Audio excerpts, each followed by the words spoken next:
Hello, and welcome to another edition of the Hitting the Hardwood podcast, your home for all the latest Minnesota Lynx and WNBA news, analysis, and coverage.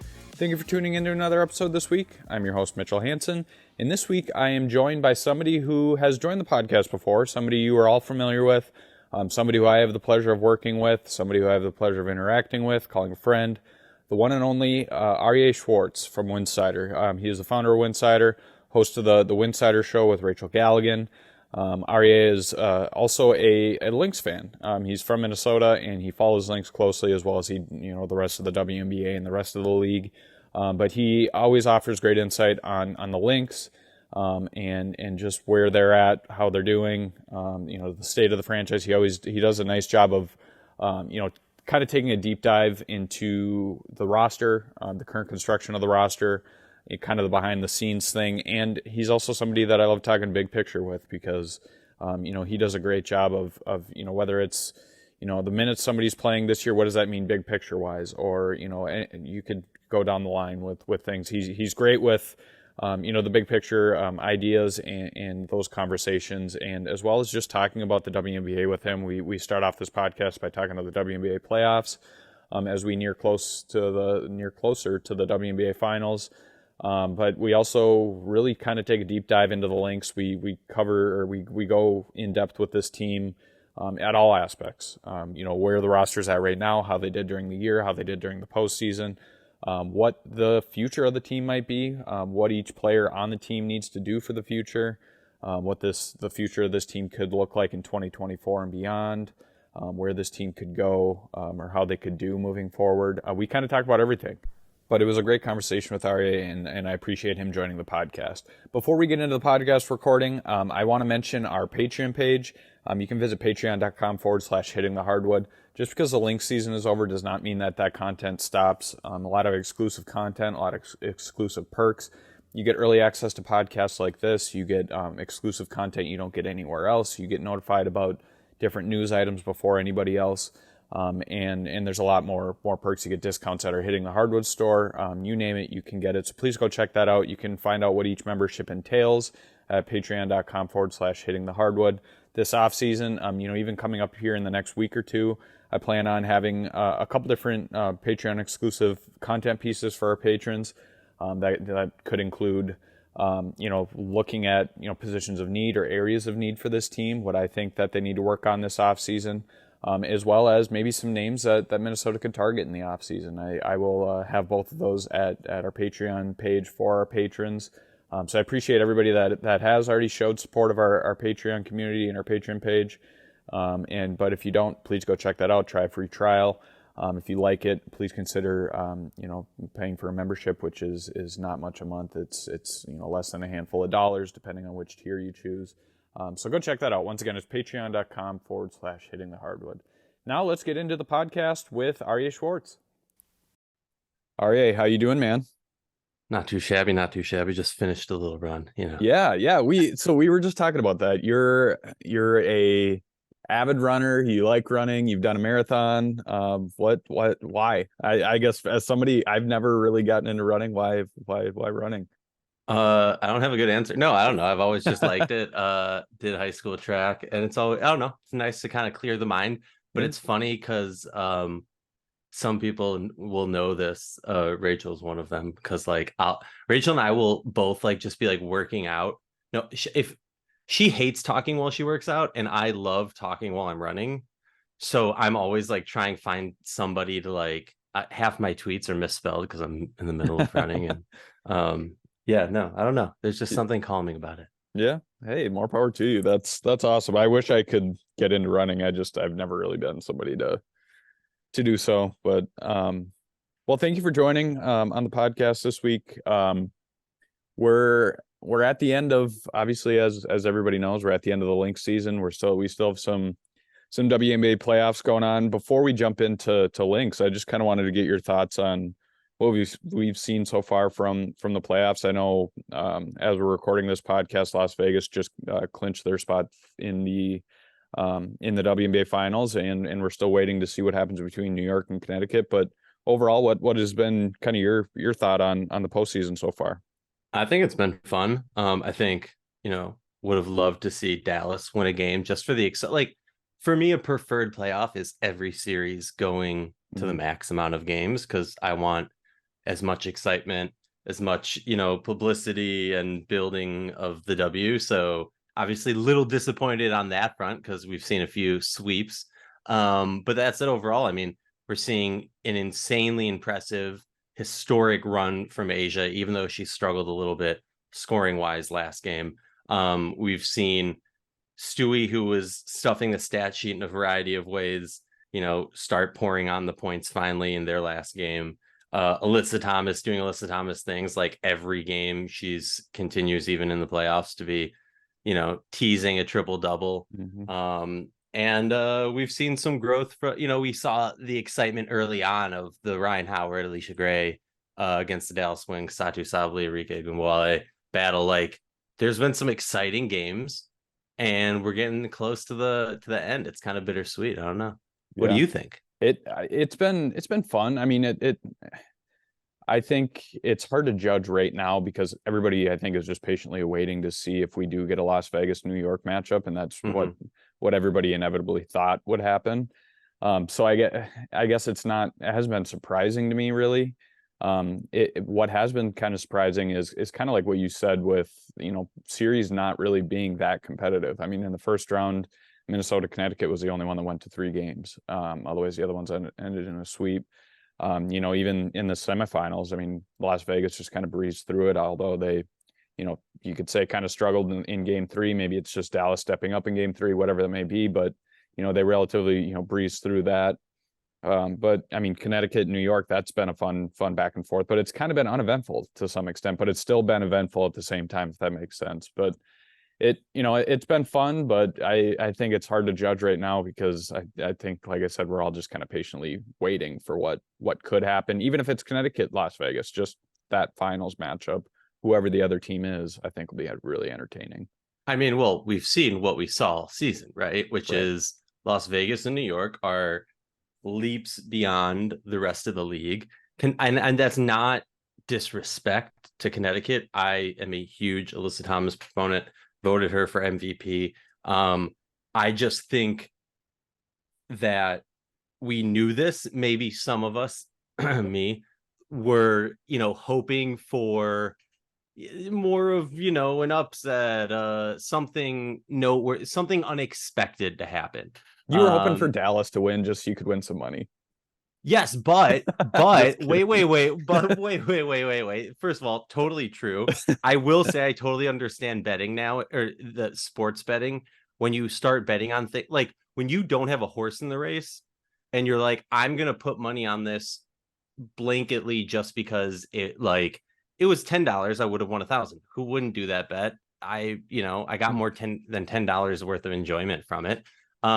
Because it made watching their games more exciting. Now, did I think they were going to win it? No, there's a reason that the odds made it tend to make $1,000. Like, come on, people. But even if it wasn't just them, to see Washington maybe pull one victory off against New York, to see, Minnesota getting a win against Connecticut was like arguably the most exciting upset or surprise, right?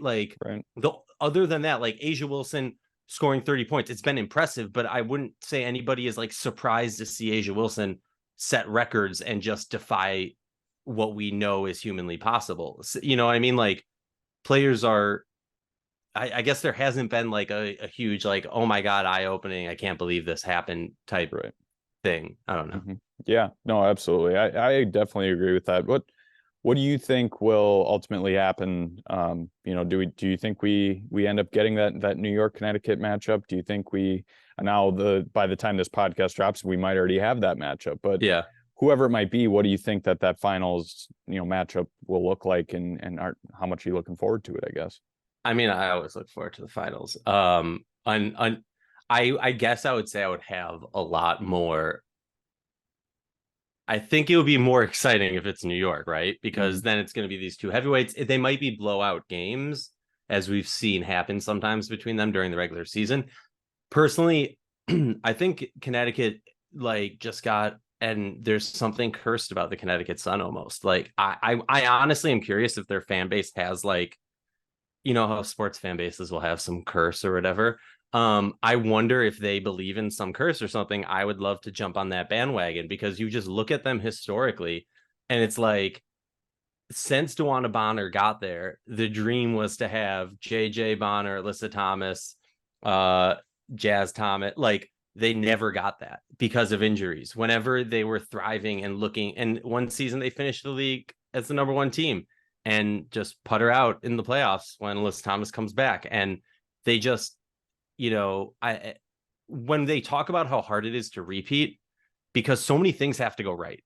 You can't have injuries. You need your best players to not have off games in the playoffs, or if they do, you need your role players to truly step up and fill that gap. And the great teams find ways to win. And Connecticut, I think, is a great team that just doesn't have luck on their side. It just seems like once they overcome one, injury, one player leaving in the offseason, something else happens. Like, how good were they on that end? Like, since Bree Jones went down, they had a learning curve, and then they were competitive with New York and Vegas as a top 3 team. And then we get to the playoffs, and right before the playoffs, Carrington goes down. And then we're in the playoffs, and Natisha Heidemann is throwing up on the sidelines. And then, Tiff Hayes is, her knee's injured, and then it's better, but then she gets smacked in the head. And then DeWanna Bonner gets smacked in the nose, and then Becca Allen goes down, and like, it's just like nothing can go right for them. And I just think, as amazing as Alyssa Thomas has been, and I do think, there should be some like mini trophy or pin that you get for getting the most MVP first place votes, but not winning the award. I don't know. But I just think New York is going to, whether hard fought, whether it goes to 5, I would be surprised to see Connecticut make it to the finals. Not that it wouldn't be an amazing Cinderella story to see them somehow pull off some victory, because I don't think Vegas was as impressive in these last 2 games as a sweep might show. So yeah, I agree. I mean, it almost just seems like, in all the injuries and all the the aspects that you just touched on are factors in all of this, but it just seems like Connecticut's just kind of running out of steam. And that's, I mean, it's hard to do to make a deep playoff run when you are, dealing with injuries, or you already have been dealing with injuries during the season like they have. And, credit to them for being able to put the run together that they have. And like you said, it kind of seems like we've been through this story with them before, where it's, they're an impressive team and they just kind of run out of gas, or there's another reason why they aren't able to get over that hump. And we'll have that same conversation probably next year of, is this the year that they're going to finally get over the hump? And because this is a Minnesota Lynx podcast, I have to mention that I feel like the Lynx might have been the coin on the railroad tracks that derailed them. Like the butterfly flap that turned into some crazy storm on the other side of the world. Because you look at this Connecticut team that runs so heavy on their star players, and they lose that game, and they're forced to play another game, and they get less rest time. And then you see injuries, pile up and whatever, and compress and all that jazz. And so for me, I look at it, and I don't think it's a crazy statement to say that the Minnesota Lynx getting that one victory could have been, I'm not going to say it's the end all be all, but like the starting of that derailment, or the kind of the downswing of this team. Because look, it's a 40 game season. There's never been a season this long. And then they have played the most games. Vegas has played the least games of the teams that are left. Yeah. So yeah, that is very true. That's a good transition into talking a little Lynx. Let's start first with their playoff series with Connecticut that we were just kind of talking about. What were some maybe key takeaways for you from that series on the perspective of Minnesota? Man, they struggled at times, and Fee is amazing. That's what it came in my mind. That, like, if I could say it in a nutshell, they really struggled at times, and Fee is amazing. I had some wild takes during it. But I think if, like, look, I was very, very vocal about thinking it was more beneficial for this team to not make the playoffs. But I think to see Diamond Miller get a playoff experience and struggle, it can only be good to have that experience and grow from it. Dorka, I think, has solidified herself as a starter next. Like, in my opinion, you can look at this team after the extension of McBride, and I know now I'm just going on a crazy rant, but like I guess it gave me hope. Mm-hmm. It gives you hope. I agree, and it also exposed what I think a lot of us thought going into the year, that Minnesota just didn't have a lot of firepower. They didn't have, a lot of talent to kind of surround Fee. I mean, Kale McBride did all she could all year long, but outside of that, they couldn't find a consistent scorer outside of her, outside of Fee. So I mean, that was exposed in specifically game 3 when they shut down everybody else. It was, Fee can go off for 30 points and it's still not enough. And that's something that, I don't think ever, people thought that Minnesota was going to be able to put that team together where, they would win a playoff series or anything like that. I don't think that was a realistic expectation going into the season.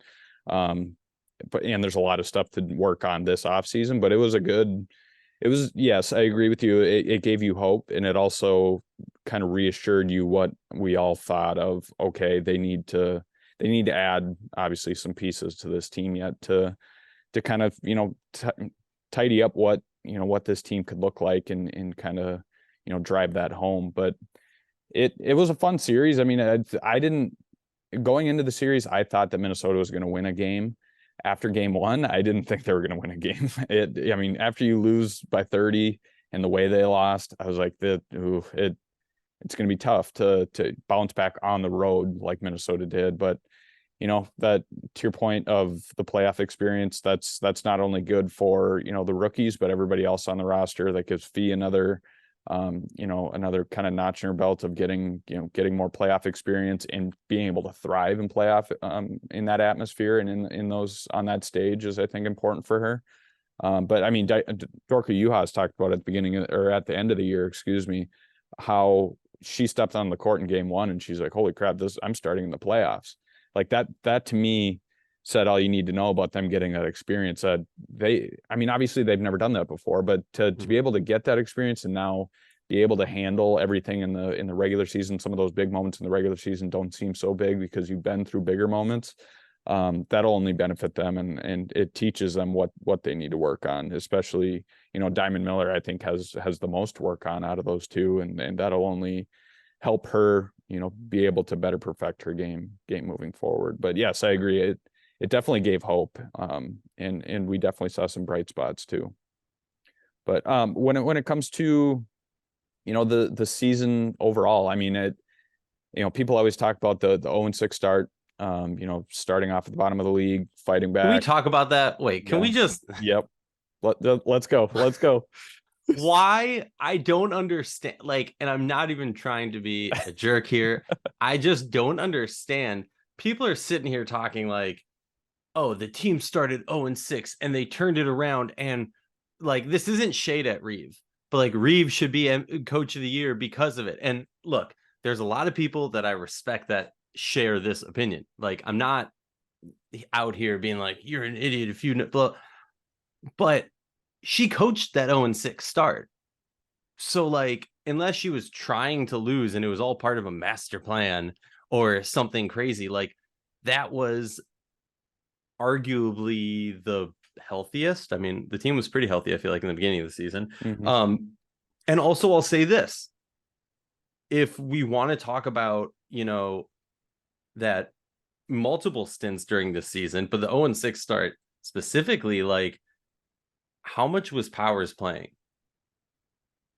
Like, and that's a different topic for the whole season to be discussed, because, and I would even argue for, if we really want to talk about it, the playoff series also is like, if you want your team to do the best possible and your team can't score at all right now, why don't you put in a player who, even if you're going to play her for less than 10 minutes and is going to airball the ball and is going to have 2 turnovers, might score a couple times and spark something, because they feed off of because that's how teams work. They feed off each other. When one player starts hitting it, hopefully it kind of sparks something and gets it going.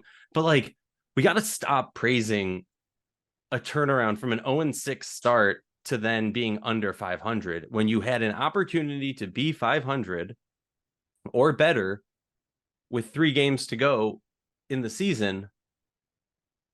It's just, I don't know. I think more so it might not be the fact that they turned around after an 0-6 start. I think it was how high they went after that, reaching almost the 4 seed after being at the bottom. I think that's maybe more so the view of that. But I do agree with you. I mean, it's over a 40 game season.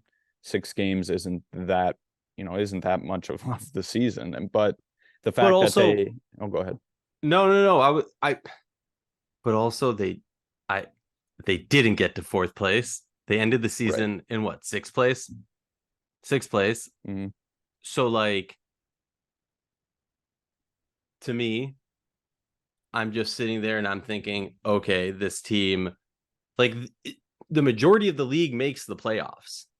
Making the playoff, like, I'm not trying to be rude here, but like, Minnesota is a dynasty, right? Like, they are supposed to be a place that free agents want to go to. They're supposed to be a place that has the best coach, some of the best facilities, some of the best partnerships with their NBA counterpart and things like that. That, like, for so long, they were that place that players wanted to come to. And if you're going to have that bar, have that excellency, making the playoffs is not enough, right? Like, you need, and like, look, fair argument, they won a playoff game, so fine. You know what I mean? Like, how much more do I really expect for this team to do? Fair. But like, to think of this season as like this grand, great thing, like, we're looking for positives and we can say there's growth, whatever, but like, they started 0-6, they finished sub 500. I would think that most people on the team would not look at this season and go, great success.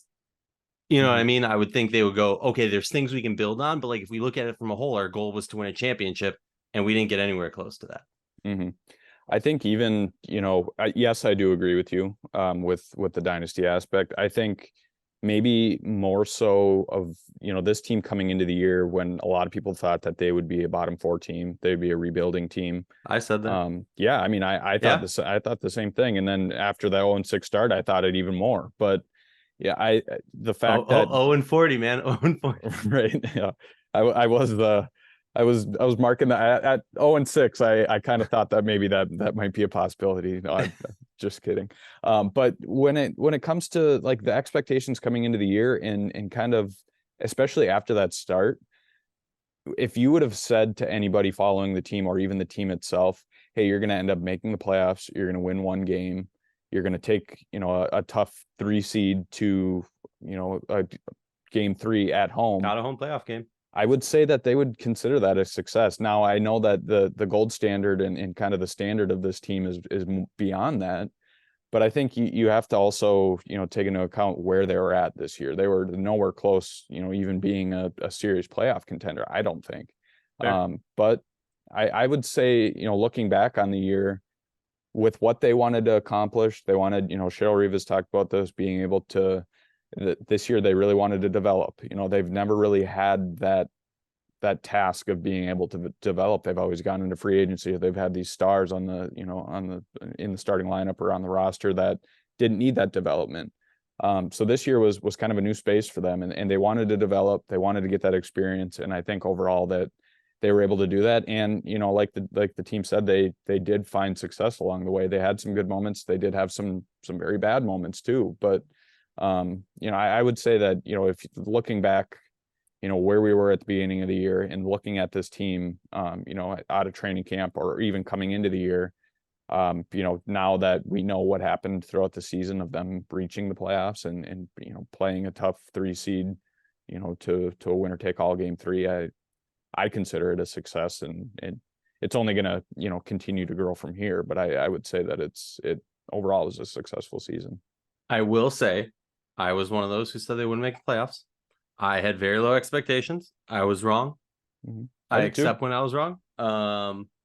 He had another comment in there that I feel like I fell into, but I accept it. I acknowledge it. They did better than I expected.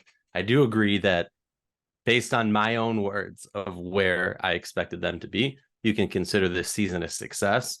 And I also will say one of my biggest pet peeves with the Lynx throughout the years has been their lack of player development.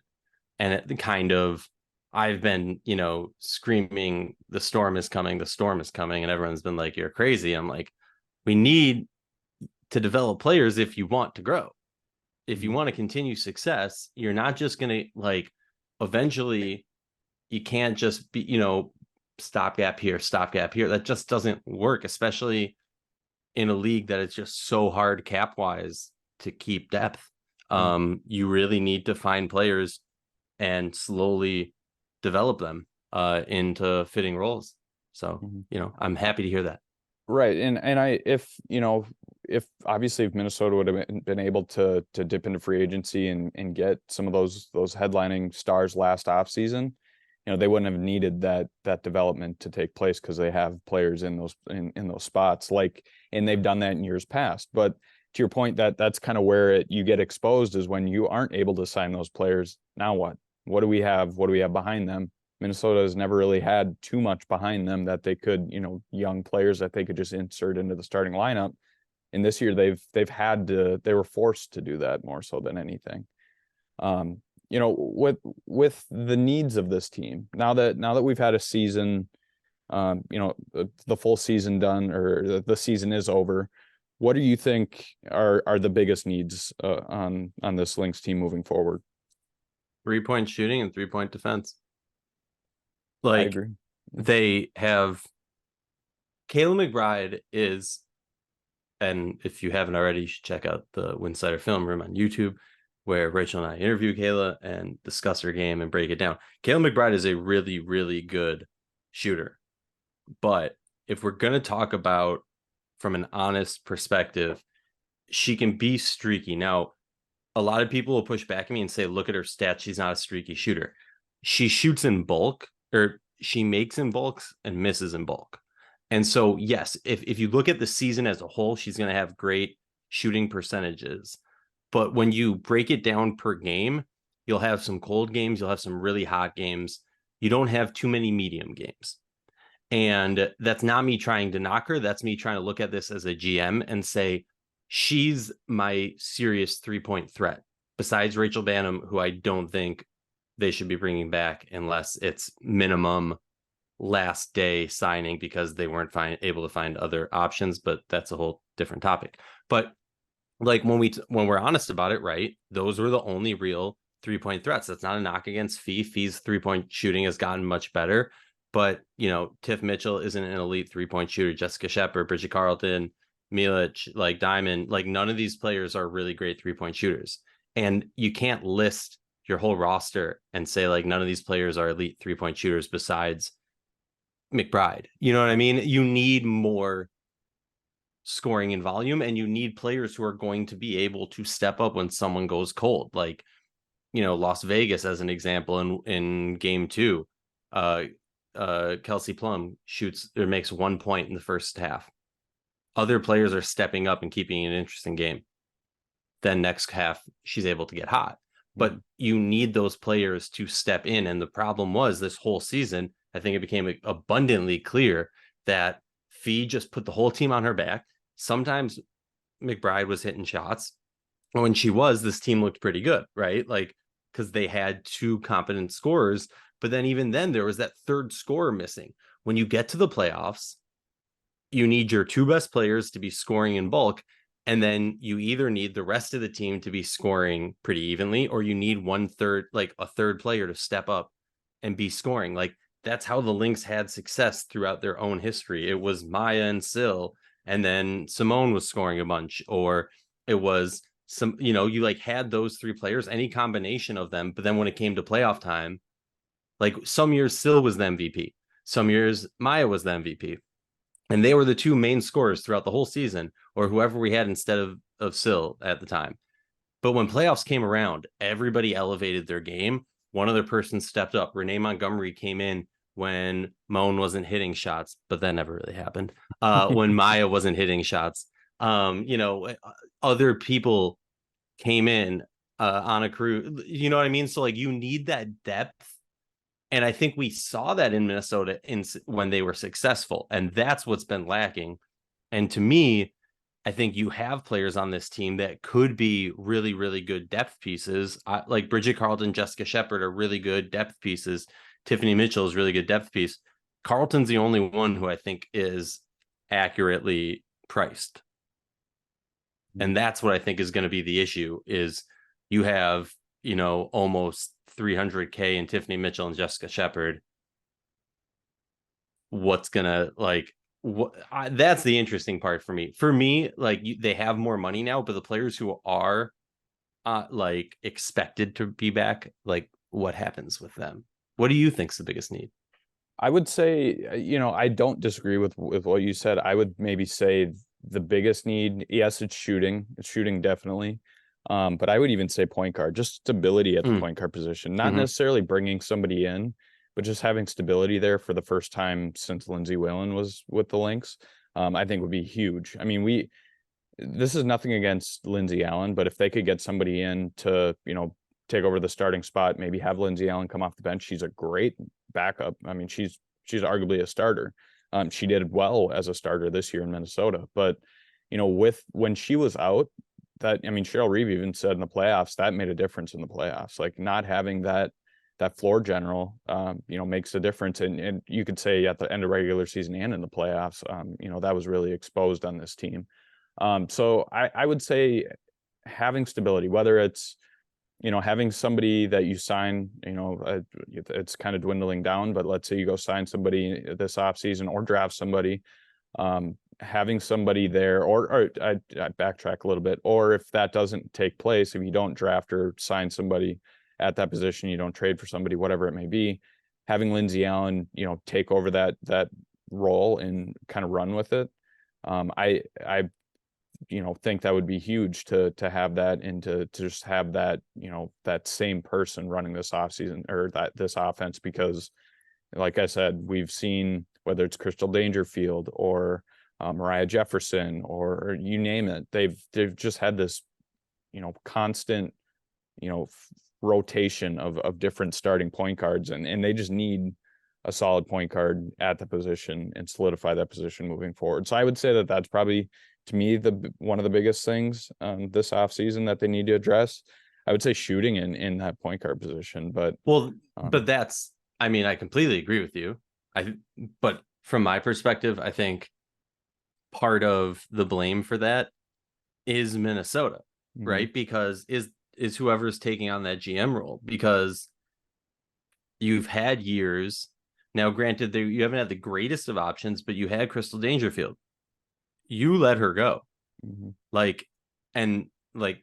She's now in the play, or she was in the playoffs till last night, having great success in New York and then Dallas. And, you had Mariah Jefferson, granted her health is in question. We saw her be successful here when she was healthy. I think looking at this free agent class, there's not many options.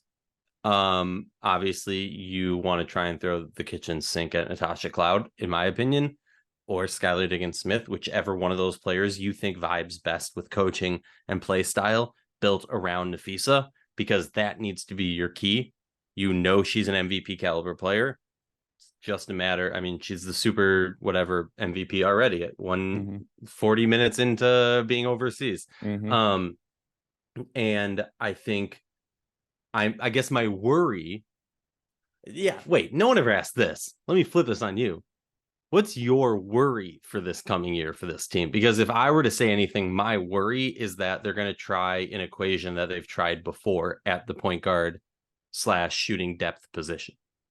My worry is that they maybe throw a little bit too much money at a free agent, and that might, kind of handcuff them in adding to different pieces beyond this season or beyond the 2024 season.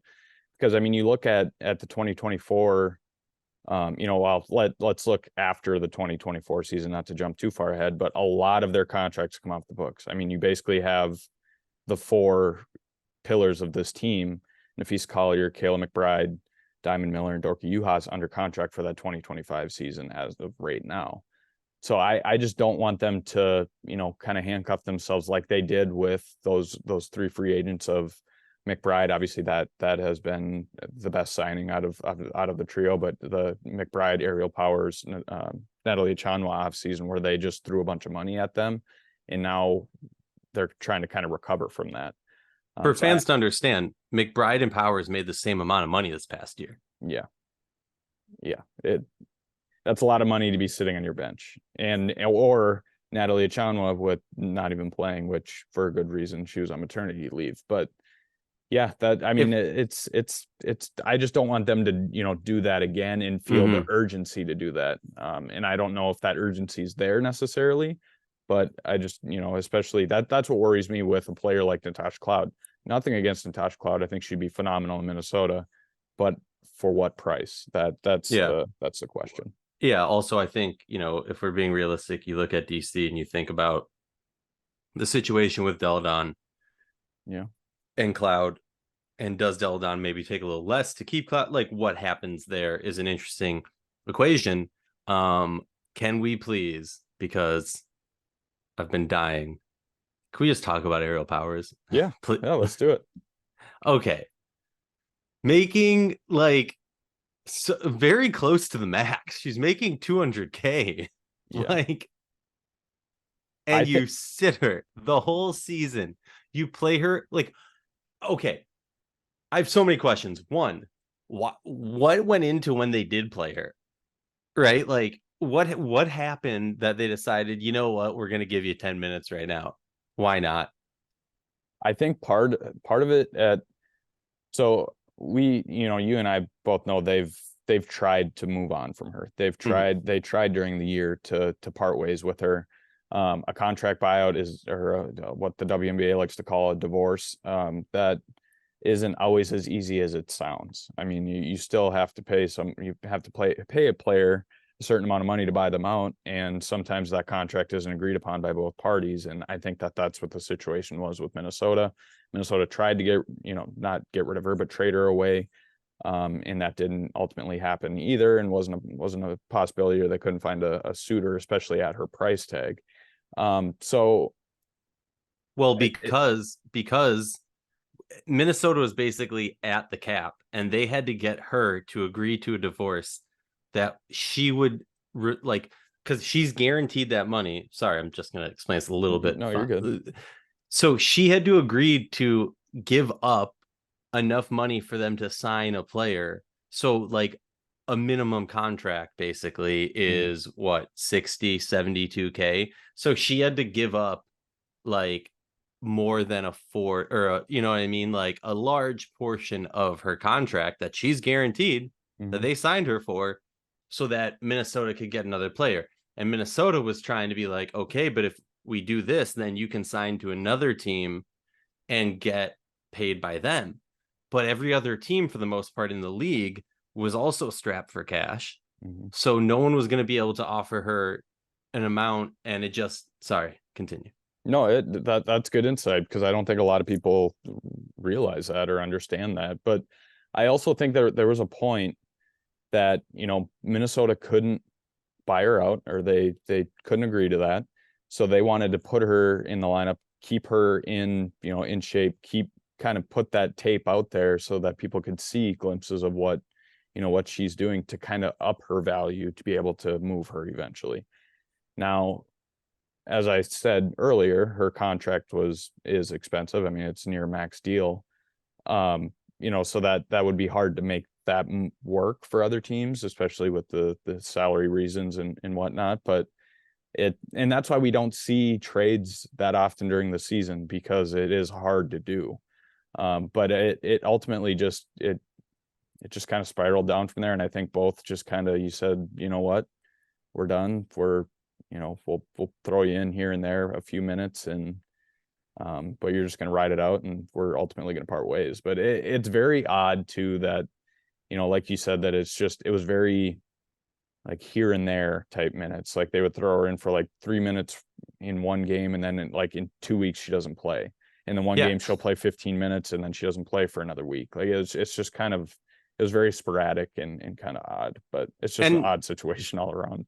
if I'm being honest, and I know that the easy response is that, hey man, we were trying to play or develop, so rotations are going to be a little bit wonky. But my biggest what if, or my biggest disappointment of the season, I think, was the rotations of this team.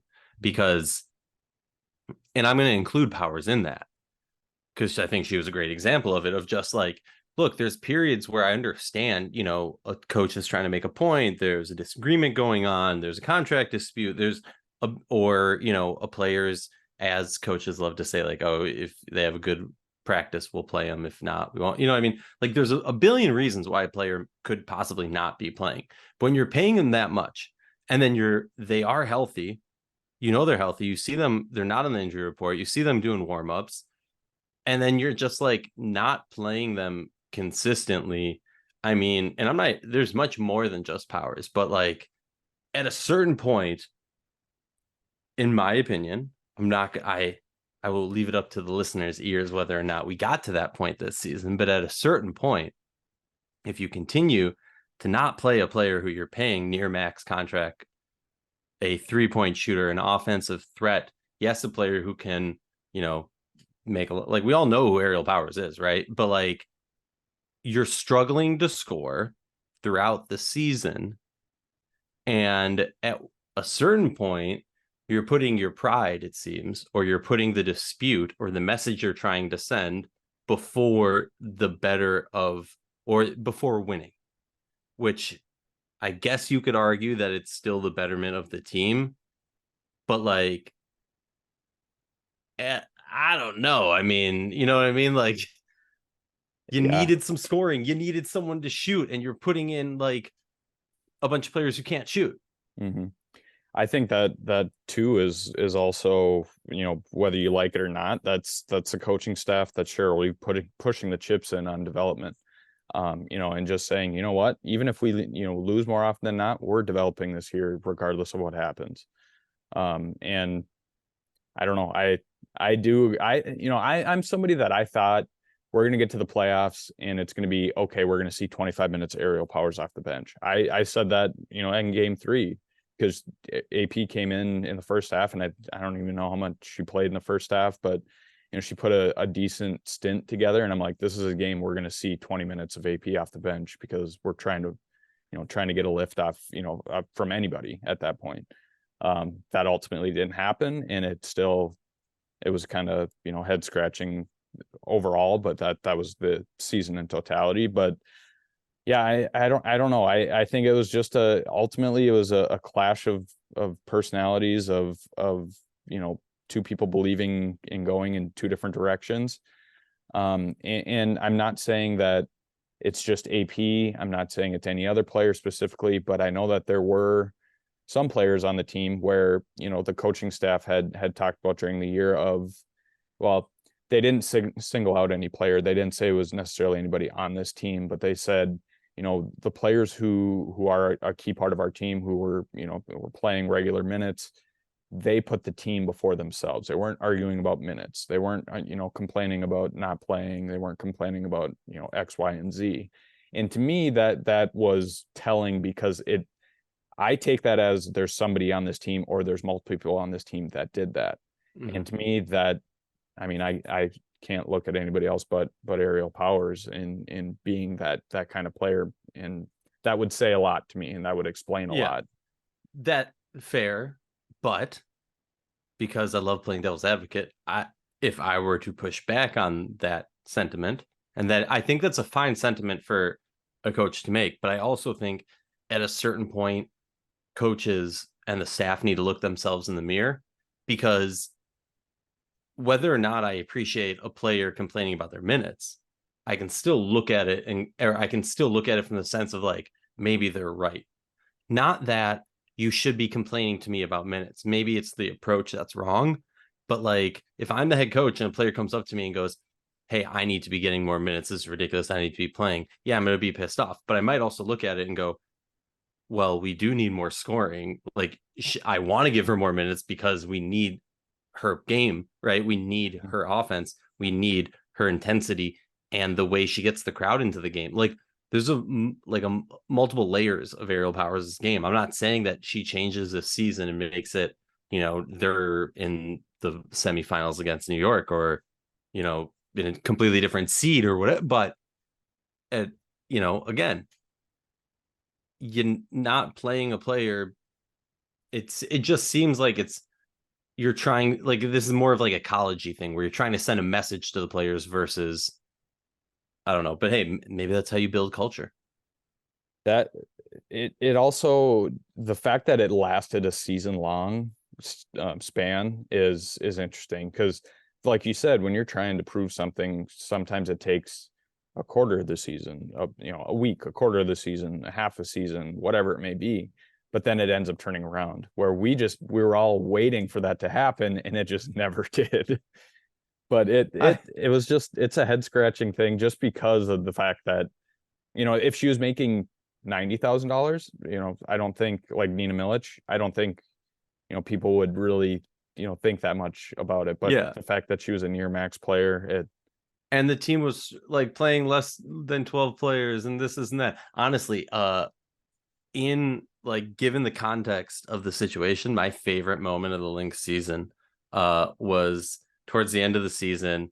All of this has just been building up, boiling over to the point where like everyone just like stopped talking about it, because it was just like, it wasn't even an elephant in the room. It was like the room was the elephant. And Powers gets like a random stint of minutes, as would happen once a month, and she's just hyping up the crowd. Like, she might have jumped on the scorer's table or so, like runs into the crowd, is high-fiving fans mid-game after hitting a bucket. Like, and that's the type of player that I almost feel like this team was missing. There's many aspects to her, as we've said, right? And this is just one. There's others that were not as positive for the team. But this team was kind of missing that player that engaged the crowd, that had that, I don't know, that swag, that oomph. I think Diamond Miller had it, but then she only had it when she was on. And there was some times where she was very off this season. I'm curious for you. Do you, after watching this season, does your opinion of Diamond Miller and Dorka, obviously I think they've changed, right? We know more.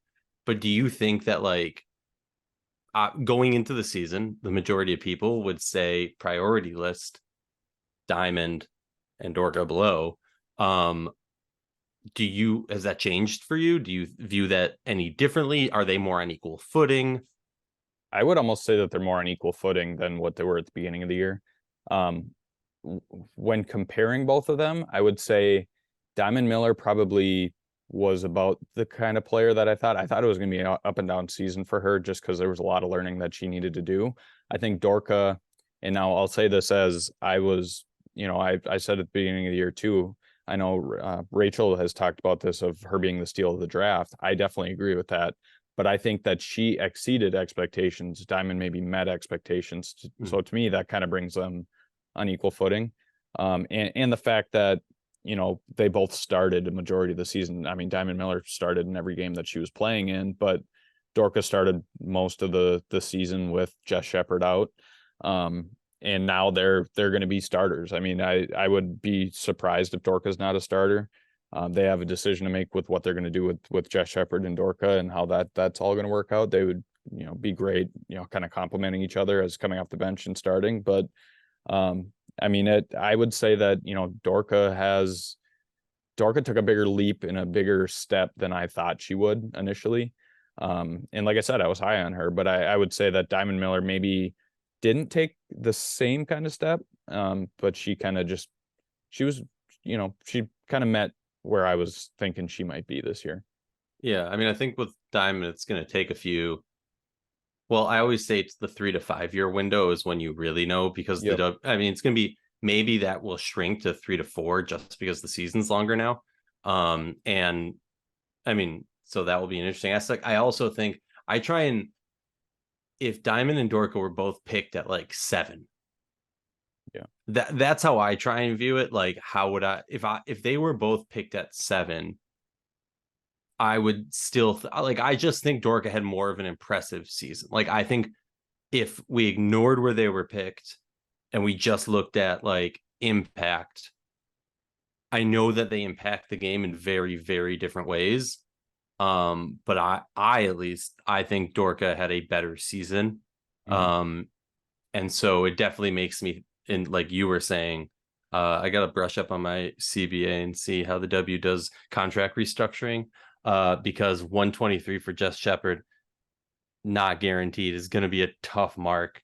I feel like when you only have 6 players on contract and less than 700K in cap room. So it's gonna take a little bit of finagling to make that work. Yeah, I definitely agree with that. When talking about Dorka and Diamond, I think that maybe Dorka, I don't want to say she's at her peak because I don't think she is, but she's just a rookie. But she, when comparing her and Diamond, I think Diamond she does have a higher ceiling. Like Diamond has more room for improvement. She could take Diamond has that superstar, like, yeah, that je ne sais quoi. Right. Whereas Dorka, with Dorka, I don't know if she will reach that level. She'll be, a starting center, which is that's nothing to, answer me this though. Knock. Is that superstar sprinkling that like, that glistening, is that just her offense? Like sometimes and I'm not even saying this like whatever, like it's just me thinking out loud. Like, how often when we judge players or when we're thinking about players are we thinking to ourselves, because I mean, Dorka is doing things, this is going to be a ridiculous comparison, but Alyssa Thomas style things where she's not scoring 30 points, right? Mm-hmm. She's getting, give or take 10 rebounds. She's facilitating the ball also for like 4 to 8 assists on any given day. Or maybe she's getting, 2-3 blocks, or maybe she's getting 1-2 steals, while also putting up, around 5 to 8 points a game, give or take, depending on when she's actually hitting shots. So I think that, like, for me, I always talk about like sliders, right? As if life was a video game. For me, it's like Diamond Miller's scoring and agility, whatever sliders and speed sliders, are through the roof, but then her other stuff are like lower than mid. Right. But then you talk about Dorka and it's all top. When kind of comparing those two, specifically with the Lynx history, I would compare Dorka to almost like a Rebecca Brunson, where she does everything, but she doesn't do a lot of something. She just does an even amount of everything. And Jess Shepard's kind of that player too.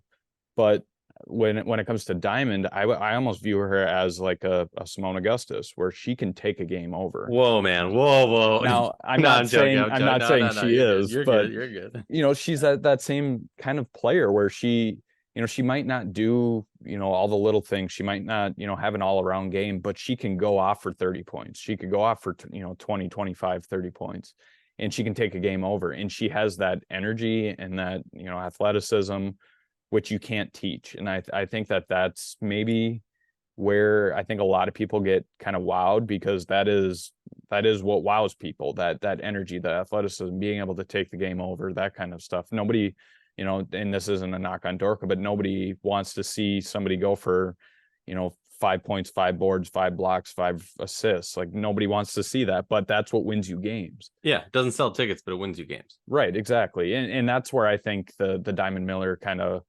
I guess you could say, the look of, what she could be is so intriguing to a lot of people. Yeah, that's fair.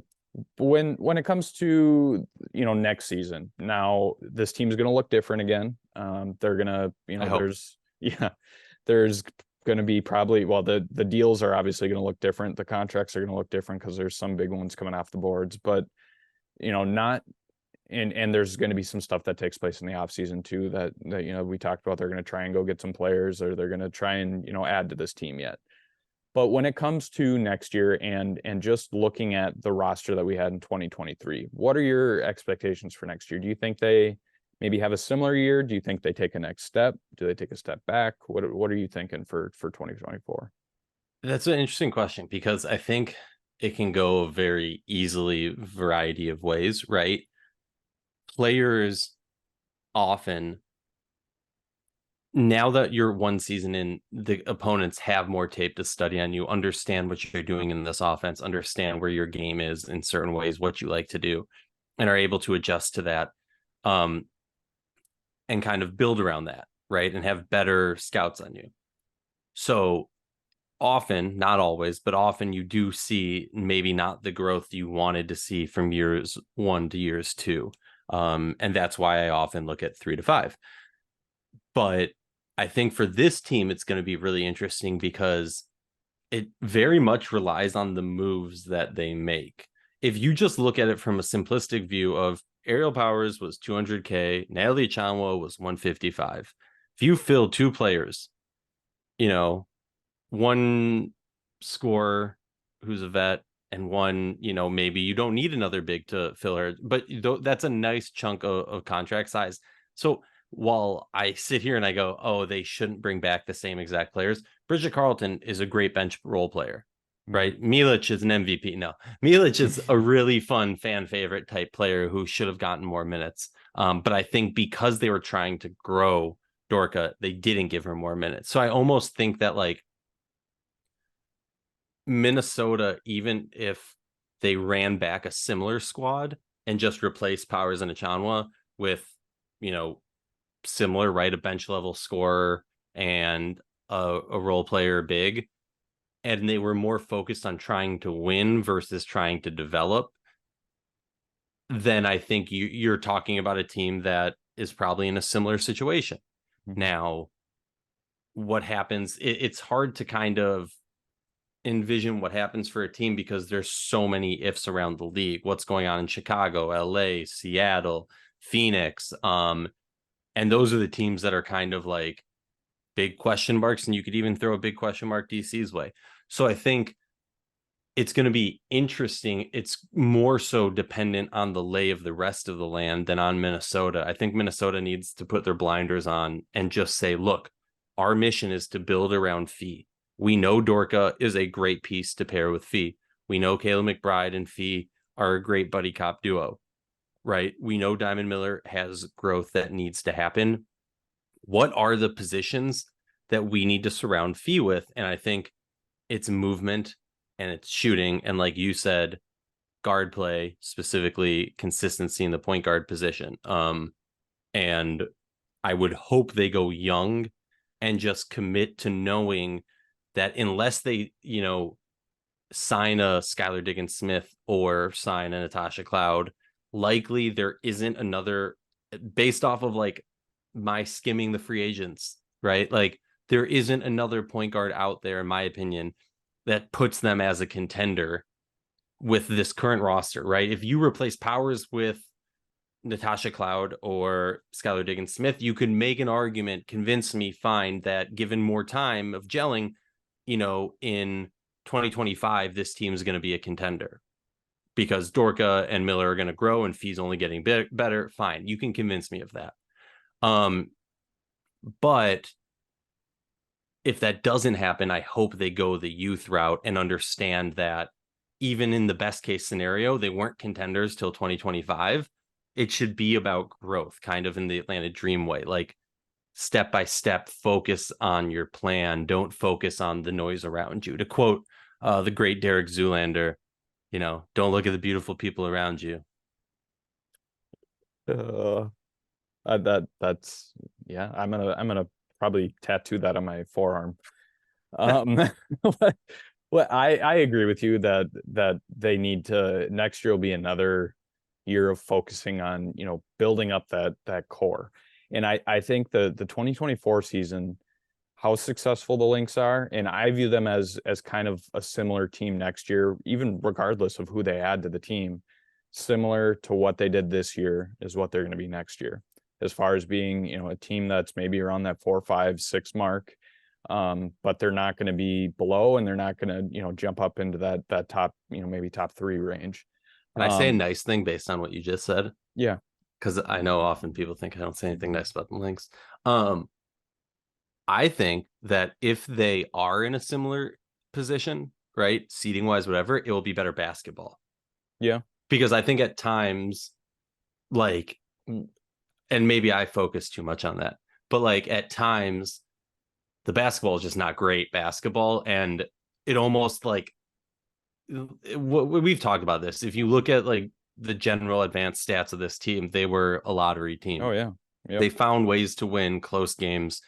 And because of that, they were able to make the playoffs, and have a good seed, or a fairly good seed. And so I think like if we saw similarness next year, it would be better basketball, maybe similar seeding. But I do think that this team, if they make 1 to 2 signings of some actual shooters, could be a much better team. Yeah.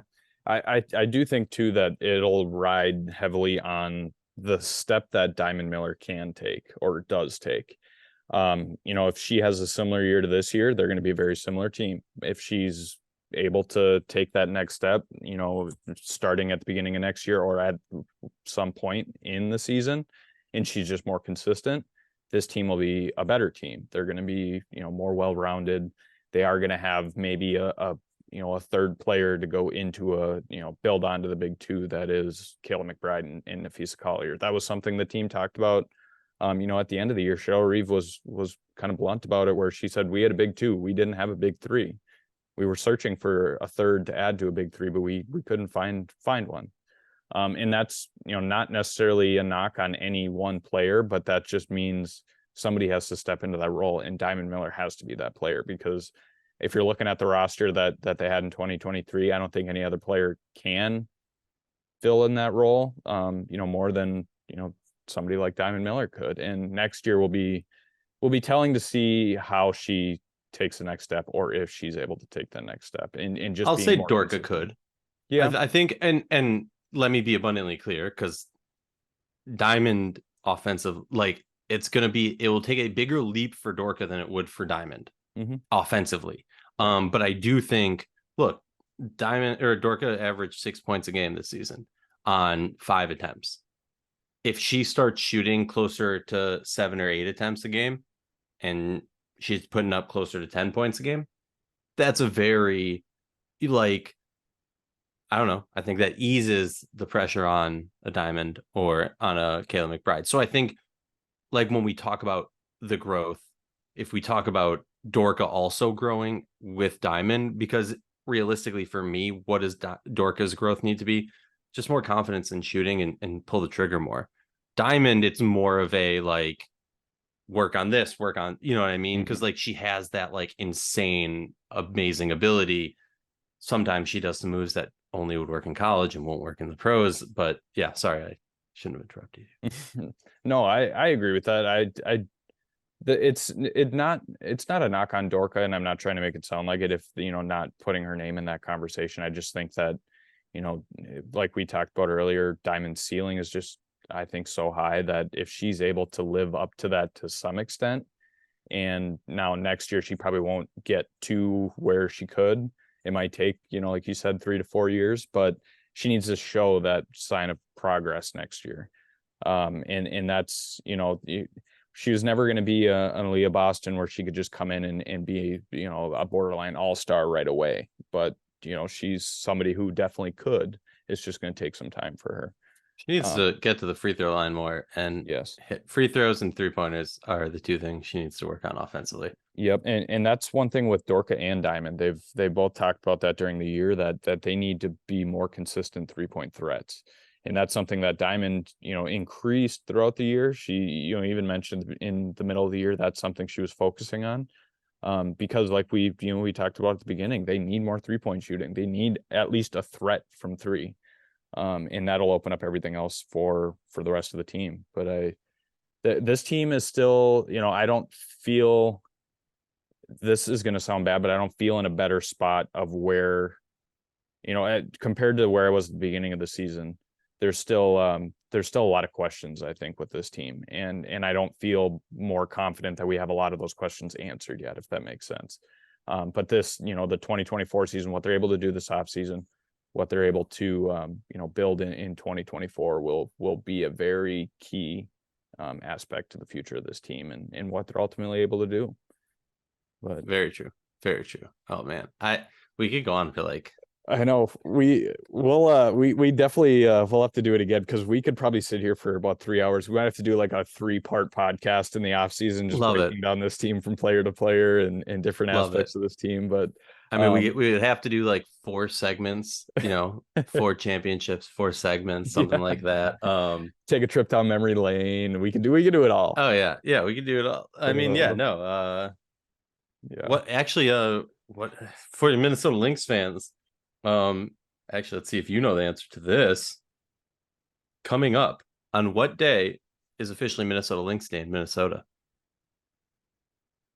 Ooh, it's is it the day they won the 2017 WNBA Finals coming up soon?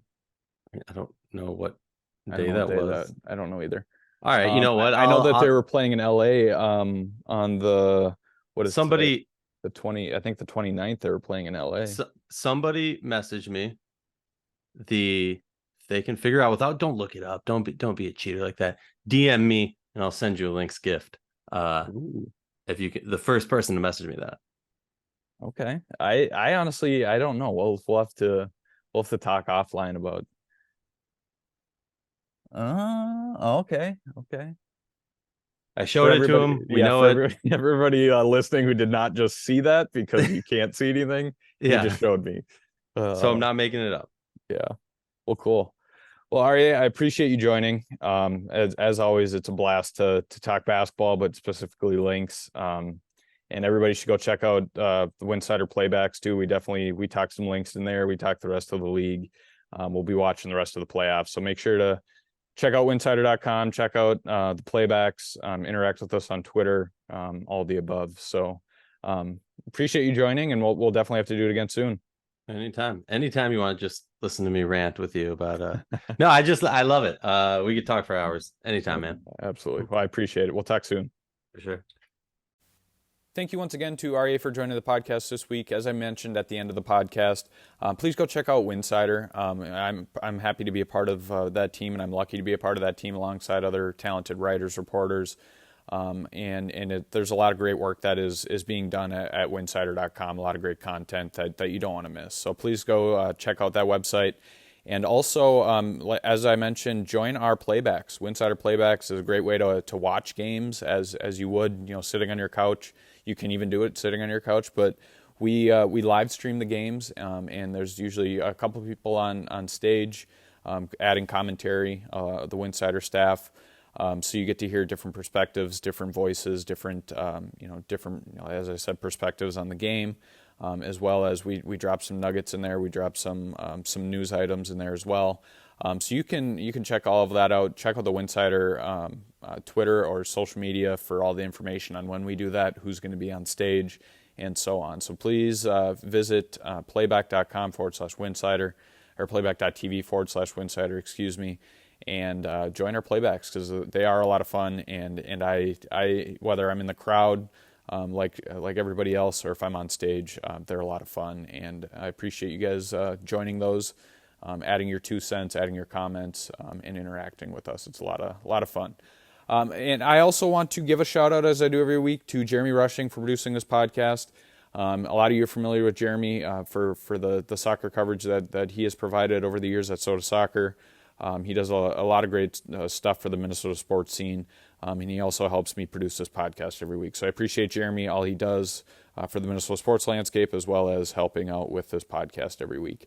I also want to give a shout out, as I also do every week, to our partners here at Hitting the Hardwood. Before I jump into that, if you know somebody, maybe you want to partner with Hitting the Hardwood, send us an email, hittingthehardwood@gmail.com. Check out our website to fill out the form to contact us, or you can, like I said, just email us right away at hittingthehardwood@gmail.com. And we'll chat about what is a possibility, how we can partner, how we can help each other, how we can continue to grow the landscape of women's athletics, women's sports. I'm always open to ideas, whatever it may be, whatever partnership we can do, whether it's getting your name on this podcast, maybe it's getting your name elsewhere, maybe it's partnering in a different form. I'm open to all ideas. So please go email if you are interested. Please email hittingthehardwood@gmail.com. And we can chat more about that. But like I said, our two partners that we have right now, first one is Homage, second one is Better Edge. Let's start off with Better Edge, betteredge.com, bettor.com. Better Edge is a very easy, simple app to use, very user-friendly betting app. Minneapolis-based company that starts it, or started it, I should say, runs it. I really like working with Greg. We've had great interactions with Greg at Better Edge and the rest of the Better Edge crew.